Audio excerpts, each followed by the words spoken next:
adúpẹ́ lọ́dọ̀ Ọlọ́run ọba tó ń tọ́jú gbogbo ẹ̀wọ̀ ẹ̀dá ọba tó tọ́jú wa títí di wákàtí tó tún fún wa ní jímọ̀ tòní kí alihamdulilayi alihamdulilayi alihamdulilayi alihamdulilayi rabbil alamin. adúpẹ́ lọ́wọ́ àwọn tó ń ṣe nígbàwó ètò Arisalah irú Ọlọ́run kan wọ́n ń ṣe nírántí bàbá wọn tó ti jẹ́ Ọlọ́run nípè a gbàdúrà pé kọ́lọ́run kó foríjì bàbá náà kó mú ìyà sàárè kó lójú bàbá náà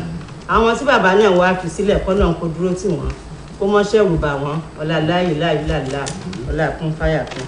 ẹrú Ọlọ́run kejì àwọn náà mọ tí wọ́n fi ń tọrọ lọ́dọ̀ Ọlọ́run a gbàdúrà kọ́lọ́run fún wọn ní gbígbé àdúrà kó dáhùn ìbéèrè wọn ọlá láúlá wàlá quwwata illa billahi ìlú azim. àwa ń bẹ̀bẹ̀ fún àwọn méjèèjì lọ́dọ̀ Ọlọ́run pé n tó mí àti n tí òmí ní dúkìá wọn Ọlọ́run jẹ́ kí ọwọ́ àṣetá òkú kan ọlá fún fáyà kan.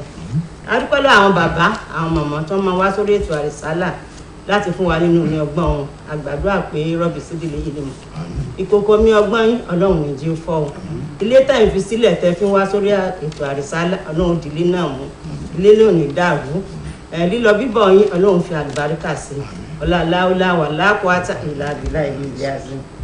ẹ̀yin olólùfẹ́ ètò Arisalah àdúpẹ́ lọ́wọ́ yín o Ọlọ́run dẹ́yìn náà dàbùkátà yín o ojú tẹ́ fi wò wá Ọlọ́run ní jí ó fọ́ etí tẹ́ fi ń gbọ́ wá Ọlọ́run ní jí ó a ní àṣepọ̀ pẹ́pẹ́pẹ́ o ọlá fún fáyà kan ọlá láúlá wà lápáta ìlàbílà ìdílé àti. ní tí a fẹ́ gbéyàwó lẹ́nìí náà ni àwọn ìdojúkọ tí gbéyàwó máa ń ní ẹ̀rí ìyàwó dùn lọ́sùn kì í wọ́n mọ fẹ́ẹ̀ lè máa gbéra wọn káàkiri níbo ló ń lọ àjọ lọ ni mo fẹ́ débi báyìí jẹ́ àjọ lọ ni nígbà bá wa yá èmi ò lè lóṣù mẹ́fà èmi ò lè lọ́dún kan èmi tí a máa lóṣù mẹ́ta àwọn bàbá wa àti màmá wa ti wà ń kalẹ̀ kí ni àwọn ìdojúkọ sígbéyàwó máa ń fi ní agbára Ọlọ́run ilé tẹ́ ẹ ti ń wo ètò Arisalah lónìí ilé yín ò ní dàrú o ìnira ò ní wọnú ilé yín o ẹ lóra yín pẹ́pẹ́pẹ́ o àwọn bàbá wa ti wà ń kalẹ̀ wọ́n tún ṣí wa létí lórí àwọn ìdojúkọ tí ìgbéyàwó máa ń ní kí gbogbo wa ká lè mọ̀ láti kíyèsára mo sì gbàdúrà pé ìta bá sọ lẹ́nìí yóò tún ilé ọ̀nìkọ̀ọ̀kan wá ṣe ilé oníkálukú ọ̀hún ní dàrú ọlá láúlá wà lápáta ìlànà ìlú. bàbá wa ìmáàmù àtúnbí ẹ bá mi sálámà sí àwọn èèyàn wa nílé. أيها المؤمنين والمؤمنات أقول السلام عليكم ورحمة الله وبركاته. وعليكم السلام ورحمة الله وبركاته. bàbá wa ìmáàmù bisimilayi. Assalamu alaikum wa rahmatullahi wa barakatuh. Abdulhafiz Harun Adediran Samani Gbongo. Bàbá wa Ọlọ́run bá foríjì wọn bàbá dáadáa nígbà dọ́sùn gbogbo wa ni bàbá máa ní ìbẹ̀lẹ̀ rílé sí o ìbẹ̀lẹ̀ fẹ́ gbélé o káwọn bá yín ṣe o láìláìláìlá Ọlọ́run foríjì mọ́mọ́ wa alájà láti fàtà ayé túmọ̀ bí ẹ bá mi sálámà sí àwọn èèyàn wa lé. أيها المستمعون الكرام في كل مكان السلام عليكم ورحمة الله تعالى وبركاته. وعليكم السلام ورحمة الله وبركاته. ẹ ṣeun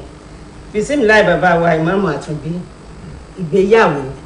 kí lè à ń pè ní ìgbéyàwó. أعوذ بالله من الشيطان الرجيم بسم الله الرحمن الرحيم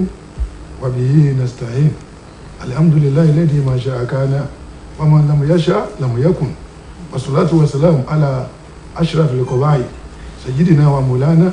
ووسيلتنا إلى ربنا محمد بن عبد الله وعلى آله وصحبه وكل من تبعهم بإحسان إلى يوم الدين. adọ́pẹ́ fún Ọlọ́run ọba alhamdulillah ọba tí yóò kádàrá wa ní orí ètò yìí ní ìrọ̀lẹ́ yìí a kí gbogbo látọ̀dọ̀ ọ̀gá wa pátá nílé iṣẹ́ ìkarùgbọ̀ yìí tí ẹ̀ ń ṣètò tí ẹ̀ ń ṣiṣẹ́ nílé iṣẹ́ yìí wàhálà ìdààmú kò ní bẹ́ẹ̀ ní kọ̀ọ̀kan wa. ìyá wa náà mọ̀mọ́ wa alájà mi náà tààrà kọ́ tí wọ́n ń darí wa lájà tọkùn ọba tí ń kọ́ ìmọ̀ sí Ọlọ́run jẹ́ ká ṣiṣẹ́. mo kí gbogbo àwọn ẹnìkejì mi náà gbogbo àwọn ìyá wa tán ti àtàlájà wa tàjọ wa ń bì Ọlọ́run kò dúró ti wá. wọ́n ní ìdojúkọ tí máa ń ṣẹlẹ̀ ní ibi ìgbéyàwó sẹ́rí àwọn challenges kan wà tí ó ṣẹlẹ̀. kí ni ìgbéyàwó gangan. kí ni ìgbéyàwó gangan kí tá a pè ní ìgbéyàwó òun náà ni kí ọkọ gbéyàwó kíyàwó gbé ọkọ àjọ máa gbéra wa ni ìyẹn ni pé ìsopọ̀ láàrin ọkọ àti ìyàwó là ń pè ní ìgbéyàwó lẹ́yìn ìgbà tí wọ́n bá ti jọ mọ tí wọ́n ti jọ àwọn nǹkan tó rọ̀ mọ́ ìgbéyàwó ẹ̀jẹ̀ rẹ̀ kó lè kílẹ̀ àtàwọn èèyàn wa tí wọ́n ń gbọ́ wa nítorí ọmọ ìgbéyàwó táwọn sọ pé ìgbéyàwó tọ́wọ́ ìpínlẹ̀ ti Islam ni o yàtọ̀ sí tàwọn Yorùbá ìgbéyàwó ti Islam náà ní a ní nǹkan mẹ́rin ìjábọ̀ àkùbó mo fẹ́ fẹ́ ọkọ lè sọ pé òun fẹ́ fẹ́ ìyàwó lè sọ pé òun fẹ́ fẹ́ ọkọ yóò wá ní máa ń pè nígbà tí wọ́n fi ọṣẹ ra mi lórí ìwà ni mo fẹ́ fẹ́ ọkọ rárá ṣìríà Islam gbà pé ìyàwó tó bá láìkì ọkọ ó lè pe ọkùnrin pé mo láìkì mo fẹ́ fẹ́ ọ bẹ́ẹ̀ náà ni ọkọ sì lè sọ pé òun fẹ́ fẹ́ ìyàwó ẹlẹ́ẹ̀kejì ìlọ ọmọ bàbá tó jẹ́ àlìwàlíjù bàbá yìgì ẹlẹ́ẹ̀kẹta àṣà ìdáni àdìláni àwọn àṣà ìdún àdìlún àṣà ìdún àdìlún àwọn ẹlẹ́rìí tí wọ́n mọ̀ sí pé wọ́n ti ń fẹ́ra wọn ẹlẹ́ẹ̀kẹrin àsọdáàkì yẹn ni pé nǹkan kan tí ó sàn tọmọbìnrin yóò fi di ẹlẹ́tọ̀ọ́ sí tó náà pé nígbèyàwó kò jù bẹ́rẹ̀ ní lọ ọjọ́ ayé là máa ń rí táwọn yẹn máa pọ̀ rẹpẹtẹ wọn bí ìbéèrè tẹ̀kún léèrè. ẹ ṣeun kí bàbá àti màmá ọkọ kí wọ́n mọ ìdílé ìyàwó tí ọmọ wọn ti fẹ́ mú ìyàwó bàbá ìyàwó gan lónìí ìgbéyàwó màmá wa àti gbéyàwó ní ọ̀nà tí Islam fẹ́ bó ṣe yẹ ká fẹ́ra wa tí tó jẹ́ ìyàwó súnà àti ṣe kí wàá ní àdojúkọ nípa ìfẹ́ sí ara wọn tó lè kó bá yàwó ẹ ti gẹ́ẹ̀tì ọ̀rọ̀ mi ẹ rí i pé kán tó fẹ́ra wọn wọn ò nífẹ̀ẹ́ ara wọn dáadáa wọn tí ò bá rí yóò mọ̀ pé yóò mọ̀ jẹ́ àpàdé ń bí jẹ́ àṣẹ báyìí wọ́n ti wá fẹ́ra wọn ìyàwó tí mọ́kọ ọwọ́ bá àwọn òbí tí mọ́ bí tọ́mọ àwọn ń lọ àwọn ìyàwó bí méjèèjì wọ́n mọ́ bí tọ́mọ àwọn fẹsẹ̀ sí báwo wá ni ó ṣe yẹ kí ìfẹ́ yẹn rí ìdojúkọ tó lè kó bá ìfẹ́ yẹn bisimilahi. a'udhu billahi minash shaitani rajim bismillahir rahmanir rahim wassalatu wassalamu ala ashrafil mursalin adúpẹ́ fún ọlọ́run ọba alihamdulilayi ọba tó ní kí Jímọ̀ tó ní ó tún ṣojú ẹ̀mí wa ọlọ́run mọ̀ ṣe léyìí nìkan tó kù fún wa. amina ya Allah. màmá ẹ̀rí ọ̀rọ̀ ìgbéyàwó nínú ayé ara ń tá a wá ṣe láyé ni. Allah. torí pé ó ti lákọọ́lẹ̀ látọ̀dọ̀ ọba tó ní wá sílé ayé pé ẹ máa fẹ́ra yín pé nínú àmì èmi ọlọ́run an khalaqalakum min anfusikum azwaja litaskunu ilayha ń tá a wá ṣe láyé ara rẹ̀ nu ṣe é mọ̀ pé tọkàn ò bá balẹ̀ èèyàn ní rẹ́sìnsìn ǹjẹ́ ó wàá jẹ́ kọ́kàn ọkùnrin ó balẹ̀ kára ọkùnrin ó balẹ̀ ẹ rí i pé ànábì tó ní tọ́mọkùnrin bá ti dé mọ́ búlọ́gà kan ẹ jẹ́ kó lọ fẹ́yàwó ìtumọ̀ rẹ̀ ni pé tí ọkùnrin bá dé stéèjì kára rẹ̀ ò ní balẹ̀ mọ́ ara rẹ̀ ó mọ̀ wá sòósòó bí kóró-bìnrin báwọn sì lobìnrin náà ara tiẹ̀ náà ò ní balẹ̀ mọ́ bí kóró-ọkùnrin ni ó túmọ̀ sí pé iṣẹ́ méjèèjì tí takọtabo wá ṣe nínú ayé òun Kùránì ló wà là fún wa pé lè tásìkò nù ilé àkájọ máa gbé láàrin nínú ara wọn kọkàn kan balẹ̀ kán sinmi sára ara wọn ara ń tá a wá ṣe láyé nù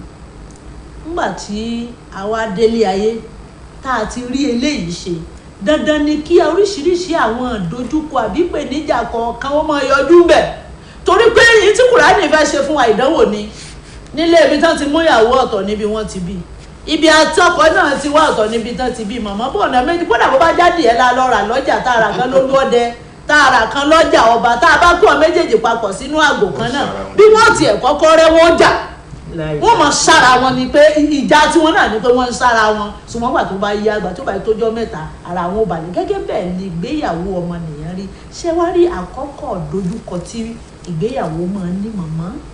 tá a bá ti papọ̀ tán ẹ̀rìgbà tá a ti papọ̀ ohun ọ̀rọ̀ I love you nìkan ni pàápàá jùlọ bóbi ọmọbìnrin bá dòbí tó le tàbí tọ́lọ̀ bá ní kán gbẹ́sìn yé wọn ò ní gbà kọ́ ọmọ wọn lọ léwu lọ sùn láyé bí ìbáṣayé tó dàrú ọmọ ò tí ì lọ́kọ tí ń rè sùn lé ọkùnrin bó ṣe yẹ kó rí ni pé kò gbọ́dọ̀ tí ì lọ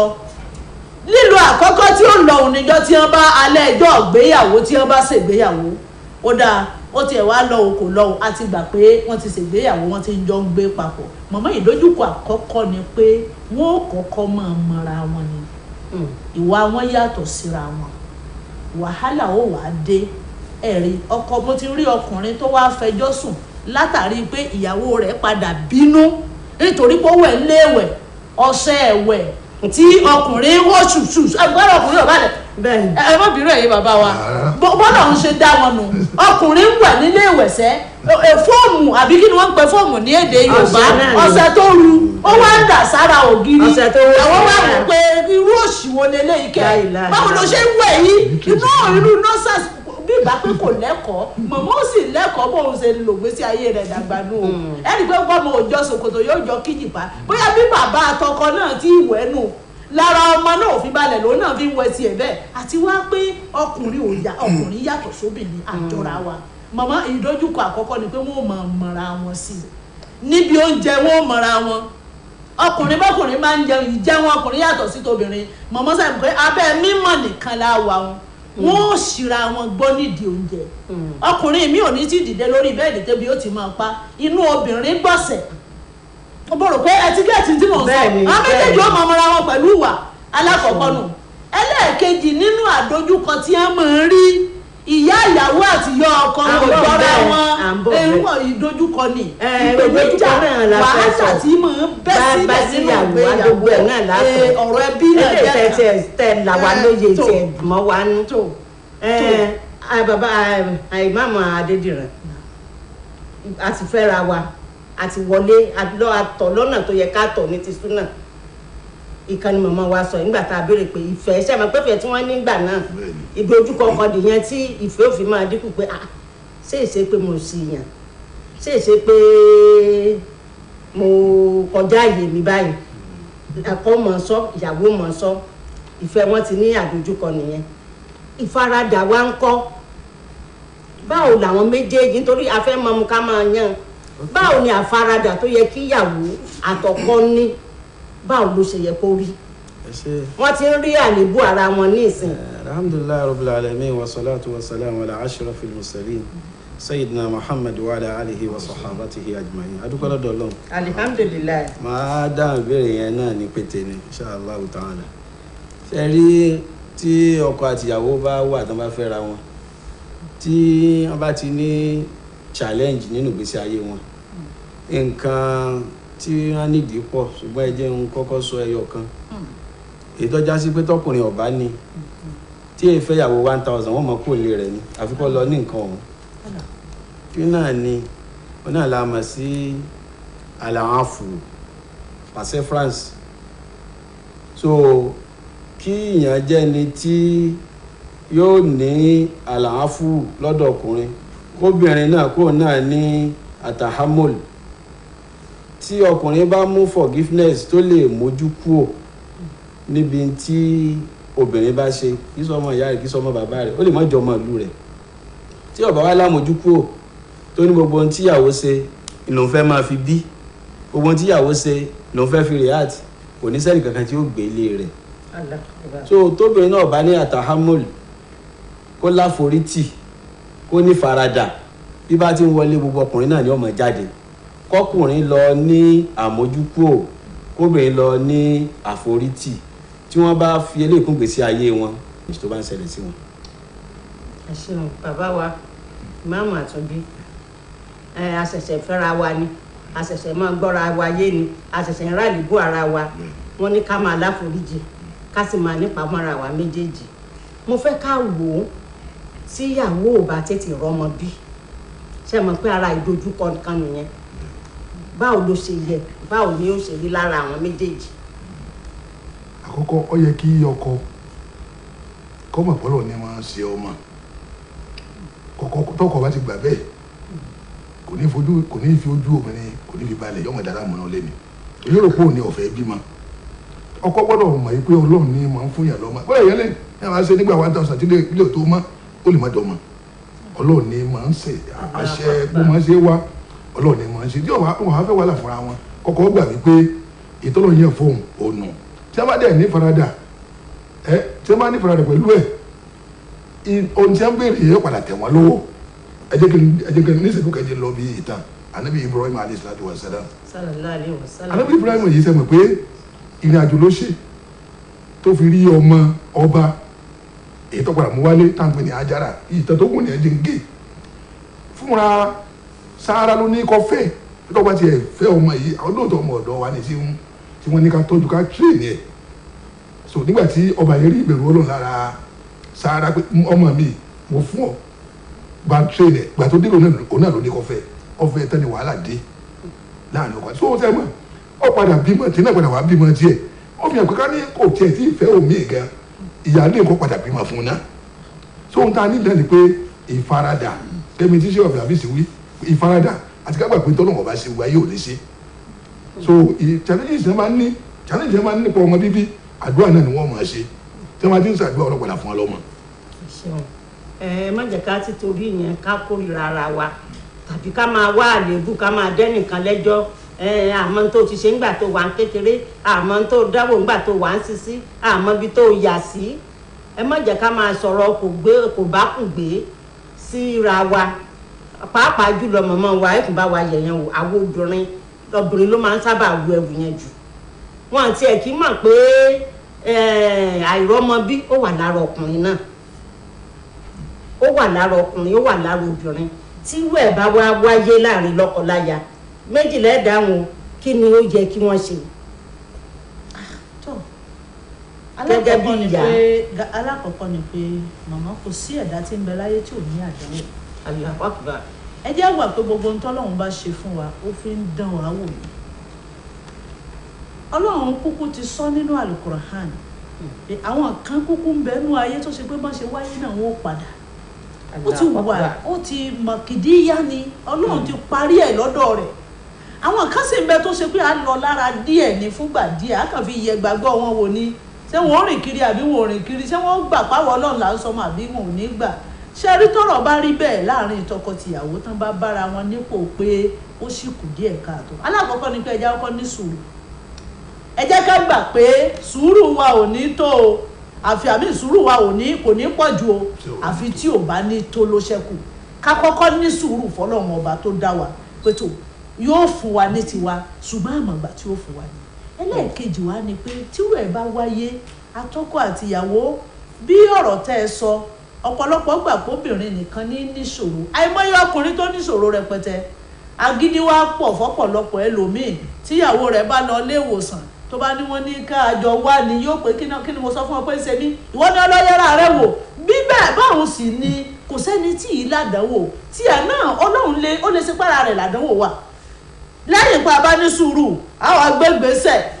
mẹ́díkálì lẹ́yìn ìgbà tá a bá gbègbèsè mẹ́díkálì àwọn abẹ́lọ́hùn tí ìyẹn ni spiritual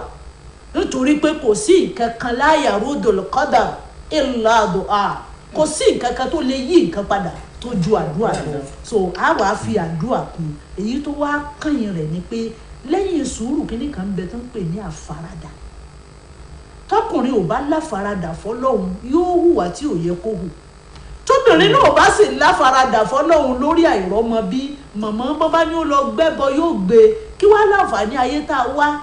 a wá rálì kì á mọ̀ dé sí nígbà tí ìkúkú ṣe pé wọ́n ní gbogbo ẹni kì í ṣe ọmọ làá fi jọ́ọ̀jì àlùjànnà bó bá ṣe pọ́ ọmọ báyìí ṣe bí ìyá ńlá wa Aisha nu bá ànábì ṣe fẹ́ràn rẹ̀ tó ṣe bọ́lọ́hun ló yàn fún un ó ṣe wá ṣe pé wọ́n Aisha ló wá wálé ayé tó sì padà sọ́dọ̀ Ọlọ́run pẹ̀lú àìbí tó bá rí bẹ́ẹ̀ ẹ jẹ́ ká wá ní àfaradà pé Ọlọ́run ìwọ ni mo alayka tawakkaltu wa ilayka anabna ìwọ ni mo gbé gbogbo ara mi lé mo mọ̀ pé kò sí aburú nínú tó ọmọ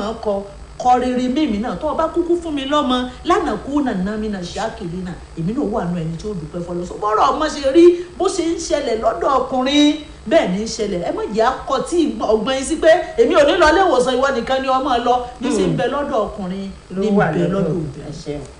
mẹ́rin wa Adédìran a rí i pé ìdojúkọ àìrọ́mọbí ó pọ̀ àwa òbí ọkọ òbí ìyàwó ìgbésẹ̀ yìí wo ló yẹ kí wọ́n gbé tí ìgbẹ́nijà bẹ́ẹ̀ bá wọlé tí ìyàwó àtọkọ. alhamdulilayi rabbil alamin bí tá a bá ti ríru ìṣẹ̀lẹ̀ báyìí ọkọ àtìyàwó tí wọ́n ní ìpèníjà ọmọ bíbí ètò ọkọ ṣe pàtàkì ni wípé kán jẹ́ kí ìmánì wọn kó dúró wípé ọlọ́run ní í ṣe ọmọ ọlọ́run ọ̀dá àgàn gbogbo ẹni tọ́lọ̀ ń dá àtọkùnrin àtòbí kò ságàn nù wọn ṣùgbọ́n ọlọ́run a máa ṣèèyàn lágàn so alukurani jẹ́ ká mọ̀ wípé wàyájì alùmọ́ yashahu hakima níbi gbogbo ọ̀rọ̀ rẹ̀ ti ń bá bọ̀ ó sọ fún wa wípé yahabu liman yashahu inatha wa yahabu liman yasha'u dhukura aw yuzawwijuhum dhukranan wa inatha. So wa yaj'alu man yasha'u aqima ìṣelágàn tó bá gbé ọkùnrin tó ní low sperm count pẹ̀lú obìnrin pàdé ara wọn wọ́n kàn mọ́ ṣe náà ni kò ní yọ ọmọ ó ṣe bẹ́ẹ̀ ni. So tí wọ́n bá dẹ̀ ṣe donor insemination láàrin ara wọn tí wọ́n gba ti ọkùnrin sọ́dọ̀ obìnrin tí wọ́n tọ́jú ẹ̀ ọmọ padà dé. àwọn òbí àwọn méjèèjì àwọn méjèèjì àwọn náà lè kọ́kọ́ jẹ́ kó le àwọn náà sì lè jẹ́ kọ́kọ́rọ́ àtàwọn fámìlì wọn pẹ̀lú àwọn ọ̀rọ̀ tí ò dáa àwọn outrage works bíi wípé akọ ajá ló gbé sílé ọkùnrin àtọkùnrin náà jọ ń sùn lórí bẹ́ẹ̀dì àwọn gangan ẹni agbọ́dọ̀ bẹ̀ lágbọ́dọ̀ tù wípé kí wọ́n kọ́ mọ fún àwọn irú ẹni tí ṣẹlẹ̀ báyìí bá ṣẹlẹ̀ sí ní sùúrù kán sì jẹ́ wọ́n mọ̀ pé àdúrà wọn gbà kí ṣe wípé kán tún máa kó bànújẹ́ bá wọn kí ṣe wípé kán máa mú wọn lọ à ń yọjú káàkiri wọ́n lè ṣàdúrà torí pé àdúrà ṣíṣe yẹn òun ṣe pàtàkì mànàwíyà ni tọ́já sí wípé àgbọ́dọ̀ má ṣe ànábì wa Zakariya alayhi salam nígbà tí ìṣòro ọmọ bíbí dojúkọ bó ti dàgbà tó nígbà tó fi ọlá ọmọ kékeré Mariam tó bí ànábì wa Isa alayhi salam tó wà lọ́dọ̀ rẹ̀ bẹ́ẹ̀ lọ́hùn Ọlọ́run sì wàá dá lóhùn ó sì wàá gbàdúrà rẹ̀. So irú ẹni tí ó bá jẹ́ òbí ẹni tí ń wá ọmọ ní kí ọkùnrin àbí kí obìnrin ká pọ̀ ládùúà fún wọn kí wọ́n dẹ̀ máa ní sàárà kán dẹ̀ jẹ́ aláàánú kán dẹ̀ máa jẹ́ ẹni tí ó mọ nífẹ̀ẹ́ àwọn ọmọ kéékèèké ìfẹ́ tí ànábì wa Zakariya alayhi salam ní sí ọmọ kékeré Mariam jọ náà tó gbà sọ́dọ̀ tí ń tọ́jú ẹ̀ so lọ́lọ́run fi gbàdúrà rẹ̀ nígbà tó rí Mariam tó já sí wípé oúnjẹ ẹgbẹ̀rún ń bá ń gbòjò tí gbòjò ń bá ń gbẹ̀rún ìwọ ọmọ ẹgbẹ́ ló ti rí ìrùn oúnjẹ yìí bí Suratu Mariam ṣe ṣàlàyé so ọlọ́run ọmọ yìí àmì ọmọ kan ni ọlọ́run sì wọlá rẹ̀ wá gbàdúrà rẹ̀ so ẹni tí ń wọ ọmọ náà lọ́kùnrin àti lóbìnrin ká fẹ́ràn méke ká máa dùn wọ́n nínú so káwọn òbí wọn náà ká máa dùn wọ́n nínú ká máa ṣàdúrà ká máa fún wọn lọ́rọ̀ ìyànjú ká ní wọ́n mọ̀ pàdé àwọn gbà ìyẹn ni number 1 tí wọ́n lè ṣe tí wọ́n tún fi ní dalé yẹn rú. ẹ ṣeun ẹ̀yin yẹn wa tẹ́ ń gbọ́ wa tẹ́ ń wò wá lé kókó àdójúkọ ńlá kan ni àwọn ojú ọmọ àwọn ọlọ́run àwọn ojú ọmọ fún ọlọ́run àwọn ojú ọlọ́run fún ọmọ bisimilá kókó kan tó ń bá tó dojúkọ ìgbéyàwó ni ẹ rí i pé a pẹ́ lórí rẹ̀ dáadáa àwa òbí méjèèjì ẹ má jẹ́ àdákun ẹ má jẹ́ àṣe nǹkan tí ó máa jẹ́ kí ìyàwó máa níbànújẹ́ ọkàn gbogbo ìgbà ẹni tí inú rẹ̀ ò bá dùn tí wàhálà bá pọ̀ jù ṣóyún lè dúró lára ẹ jẹ́ ká gbà á pé gbogbo kìíní tó dé yìí àgbogbo wa lájọ ní ẹ má kó láyà jẹ ẹ má sọ̀rọ̀ burúkú sí i ẹ má sì máa sọ fọ́kọ pé ọjọ́ lọ wáyàwó mi ìfẹ́ máa gbé bọ̀ lọ́dọ̀ wá ń bí títí ó fi lóyún tí ó fi bímọ á mọ̀ bọ́ tọ́jú rẹ̀ àbọ̀ ọdún wo ló fẹ́ dúró dè tàbí lọ fẹ́yàwó kan gbé lọ sílé kan bì kan kó lọ rẹ́ǹtì lé fún un á lọ mọ dúró tì ń bẹ̀ tẹ́ ẹ bá tún sọ̀yún tíyàwó bá gbọ́ ọkàn rẹ̀ ò ní balẹ̀ ó lè dá àárẹ̀ sí lọ́kàn ó lè fún lẹ́jẹ̀ ìwúru oyún lè má tètè dúró ẹ dákun àwọn bàbá wa àti màmá wa ti sọ fún ẹ jẹ́ á ní faradà ẹ jẹ́ á ràn wọ́n lọ́wọ́ lórí sísọ̀rọ̀ tútù fún wọn lórí bíbá wọn máa pawọ́pọ̀ láti ṣàdúà lórí fífi wọn lọ́kàn balẹ̀ gbogbo lékilé tí wọ́n ń wojú ọlọ́run fún ọmọ bíbí ọlọ́run ó wọlá útúbà tí wọ́n ké lónìí yìí ọlọ́run ó dá wọn lóhùn á wà kí wọ́n pé wọ ọmọ àjàkà àjìyàn àjẹsẹ̀ mọ́ ọlá láìláìláìlá ọlá fún fáyà kan ó dàbẹ̀ ni pé àsìkò wa ń kó wa papá mọ́ra bàbá wa ìmáàmù Àtúnbí mo fẹ́ ká ẹ bá wa sọ̀rọ̀ lórí ìyàwó oníjàgídíjàgan ọkọ onísùúrù ìyàwó le kò sì mọ̀ pé irú ẹ̀ ni ẹ mọ̀ pé àdójúkọ ńlá ni àbúrò ọkọ ò lè gbé fámìlì ọkọ ò lè wá ìyá ọkọ ò lè wá yóò mọ karamọ́ gbogbo wọn ni tàbí aráalé ará àdúgbò ìjà ni kí ni ní ṣókí nítorí tó bá dijọ́ mẹ́jọ lágbára Ọlọ́run á tún máa bá a bọ̀ àní bá a lọ kí ni nǹkan tẹ́ fẹ́ sọ fún wa pẹ̀lú irú ìdojúkọ bẹ́ẹ̀ bá wà ní ìgbéyàwó. sùúrù ni ọkọ ò ní tó bá lè rìn ọ̀dọ̀ tó lọ fẹ́ mi ó lè ṣe kó lè ní ó tó lọ fẹ́ so èyí tó jàgídíjà gan yóò wá ṣe sùúrù yóò bẹ̀ lọ́n ti ń di ọkàn rẹ̀ ọ̀padà rọ̀ tí bá ti ń fọ̀rọ̀ ọlọ́run bọ̀ tí wọ́n bá lẹ́yìn ọ̀dà òun bá lọ fẹ́ mi kọ̀mọ́dún ìṣe tó ń bọ̀ torí ìwà oríṣiríṣi ló wà lọ́dọ̀ àwọn obìnrin ẹ̀yà ọmọbìnrin náà kò jọra wọn bó jẹ́ oríṣiríṣi wà lọ́wọ́ ọkùnrin náà lọ́wọ́ obìnrin náà tọ́wọ́ lọ́kọ̀ọ̀kan ọ̀dà ọ̀fẹ́ mi ètò ọ̀fẹ́ náà ò lè ṣe wèrè ẹ máa ní ọkọ̀ ọ̀dà òun fẹ́ mi ètò èyàn ọ̀fẹ́ ó lè jẹ́ pé ẹsẹ̀ pẹ̀lẹ́ èyàn ní ṣe é jàgídíjà gan ni ṣèbí ọkọ rẹ̀ ní bájà ó lè lọ́mọ jàǹtà lómi tí ọba fẹ́ so ká ní sùúrù tába ti ní sùúrù ohun tí ò tó yọ padà wá sẹ́kù. ẹ ṣeun ẹ bá fi kéde wá sí lókè lọ títí dijọ́ mẹ́jọ táàtù máa pàdé lórí ètò àrísálà subhana rabbika rabbil izzati amma yasifun wa salamun ala mursalin walhamdulillahi rabbil alamin.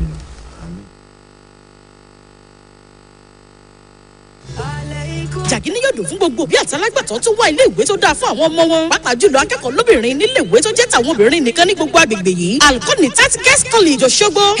Kuliyatul Qanitat Lilbanat ní kẹ́ ẹ máa mú àwọn ọmọ yín bọ̀ láti kẹ́kọ̀ọ́ tó péye nílé ìwé Al-Qanitat tá a yà sọ́tọ̀ fáwọn obìnrin kẹ́kọ̀ọ́ tó yanrantí kàwé yege nípa àfojúsùn rere fọ́jọ́ iwájú tó sì tún ṣe rẹ́gí pẹ̀lú ètò ẹ̀sìn àti ìlànà ọmọlúàbí fàyíká tó dára fún ẹ̀kọ́ kíkọ́ àti ilé ìgbé tó yanjú ìyẹn bọ́dé facilities báwọn ọmọbìnrin yín bá ṣe kẹ́kọ̀ọ́ kàwé ìmọ̀ òde òní ni wọ́n tún mọ kẹ́kọ̀ọ́ kéwú pẹ̀lú ìlànà ìmọ̀ Al-Quran àtẹ̀sìn Islam lápapọ̀ tó fi lórí èdè Lárúbáwá láàrin àsìkò péréte ìmọ̀ tàfíìsì Quran tajwidil Quran tafsiril Quran hadith àti ulumul hadith lórí fíkì àti uzulil fíkì ẹ forúkọ àwọn ọmọbìnrin yín sílẹ̀ lónìí níléèwé Al-Qanitat Girls College tó wà ní 18 and 19 Zonke Uthman Laden Estate opposite Charity Hotel ọ̀pọ̀ gbogbo Òṣogbo ìforúkọsílẹ̀ àti ìgbaniwọlé lọ lọ́wọ́ báyìí bọ́dé facilities sì tún wà pẹ̀lú ẹ pè wọ́n sórí nọ́mbà yìí 08067181274 tàbí 08032775526 bí ìdínlá Al-Qanitat Girls College ní kẹ́ ẹ máa mọ̀mọ́ yín bọ̀ fún ẹ̀kọ́ tó yè kooro.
Welcome to the evening news. I am Omotayo Adebodo. President Muhammadu Buhari will be in Lagos State next week on a 2-day walking visit to inaugurate projects undertaken by Governor Babajide Sanwo-Olu's administration. President Buhari, who will arrive on Monday, will open 5 iconic projects at the Lekki Deep Sea Port, the 32 metric ton per hour Lagos rice mill, among others. Subsequently, the Lagos State government has announced traffic diversion on Muritala Mohammed Way and Apapa Road, Oyigbo, from January 13th, 23rd to March 31st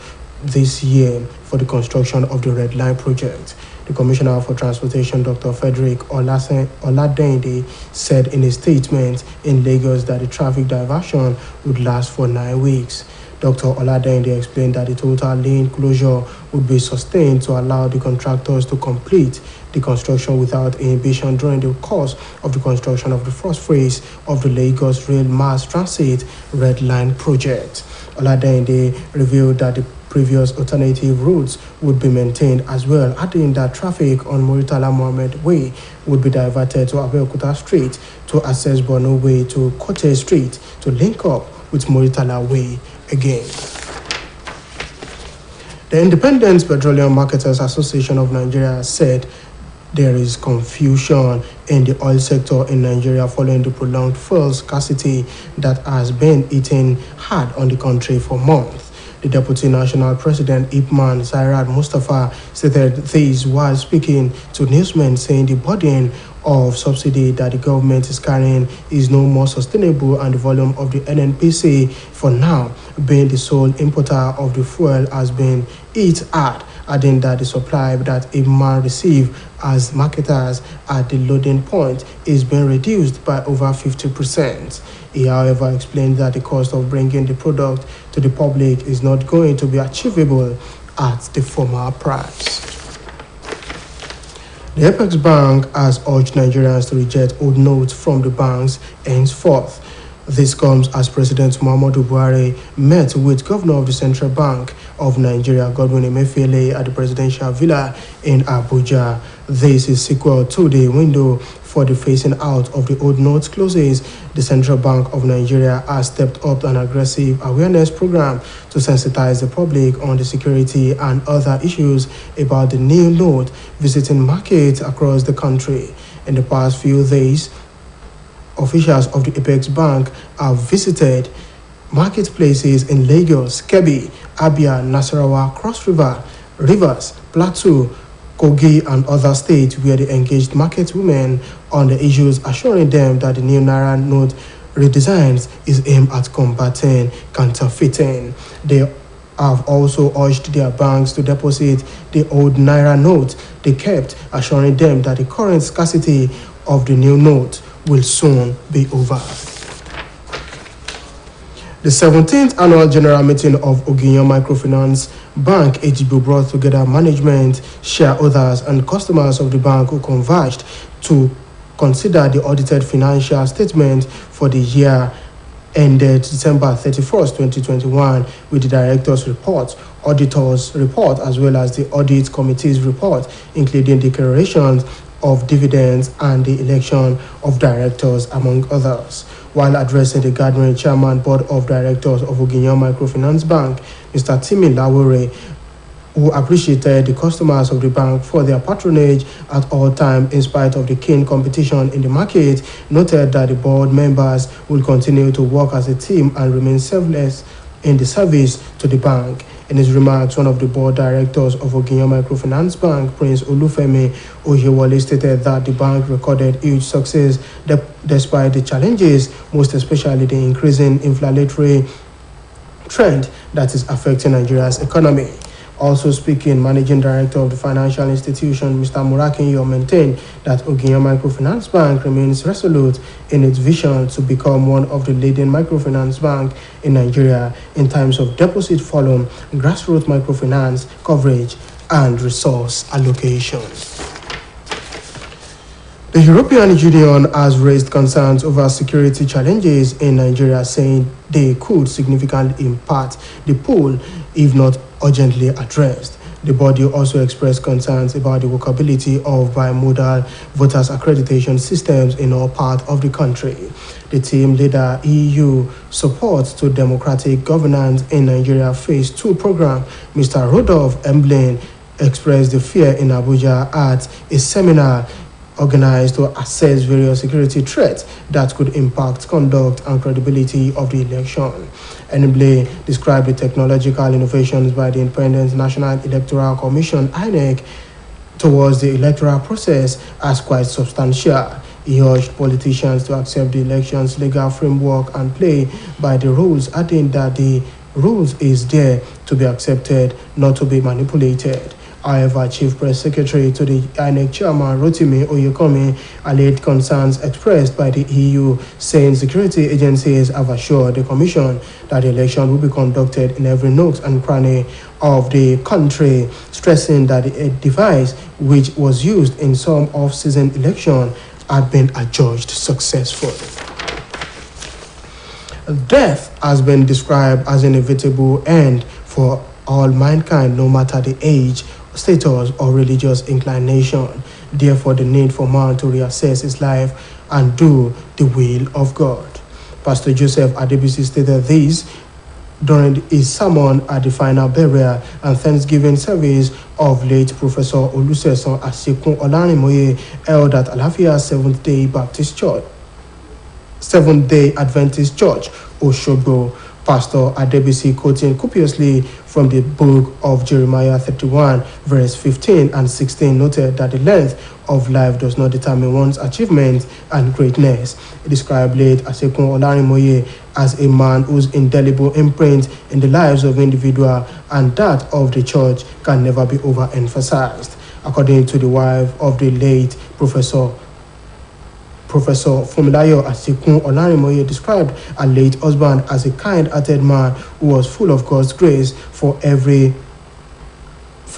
at all points in time. He was always ready to help those in need. Also speaking to of the children, Dr. Ifeoluwa Asekun Olarimoye and engineer Oyebisi Asekun Olarimoye described their late father as a true lover of all children and everyone around him. The remains of late Professor Olusegun Asekun Olarimoye was later committed to Mother Earth at his residence. The Adelu family of Oshogbo holds the fidal for their mother, late Alimot Sadiat Adelu, in line with Islamic rites tomorrow morning. Late Sadia Adegboyega Adelu died on Friday 13th of this month and was buried on the following day according to Islamic injunctions. Released by a member of the family who is a veteran journalist and the coordinating director of the Ministry of Regional Integration and Special Duty, Oyesiku Adelu, says the venue of the fidal is Ansarudin Central Mosque Sports Field, Sabo, Oshogbo, Osun State. The statement enjoins participants to observe COVID-19 protocols. And on sports, Nigerians under 17 squad Golden Eaglets will begin their preparation for this year's African under 17 Nations Cup on Monday after head coach Nduka Ugbade called 48 players to camp in the Nigerian's federal capital territory, Abuja. The invitees, which include most of the bunch that won the WAFU B under 17 championship in Ghana last summer, have been told to report to Abuja today. The African Under 17 Nations Cup has been scheduled for Algeria from the 8th to 30th of April, from which 4 top-placed teams will qualify to fly Africa's flag at the FIFA Under 17 World Cup finals that will be staged in Peru from the 10th of November to the 2nd of December this year. Nigeria are 5-time champions of the FIFA Under 17 World Cup after triumph in China in 1985, Japan in 1993, Korea Republic in 2007, United Arab Emirates in 2013, and Chile in 2015. And on the foreign scene, the United Nations agency regulating the global aviation industry, the International Civil Aviation Organization, has issued new recommendations for countries on COVID-19 related requirements for air travels. The organization, in a new bulletin from its collaborative arrangement for the prevention and management of public health events in civil aviation, said the guidance was designed to help countries maintain air connectivity. Reacting to the new guidelines, the Secretary General of the organization, Juan Carlos Salazar, said the new guideline clearly emphasizes that as more states lift their COVID-19 related cross-border restrictions for air travelers, it is important for increased air travel connectivity and improved facilitations everywhere that pandemic-related restrictions should only be introduced and maintained based on evidence-based risk management and following World Health Organization and ACO recommendations and guidelines. And that ends the evening news on OSBC TV. Join us at 7 for the major reports. Good evening.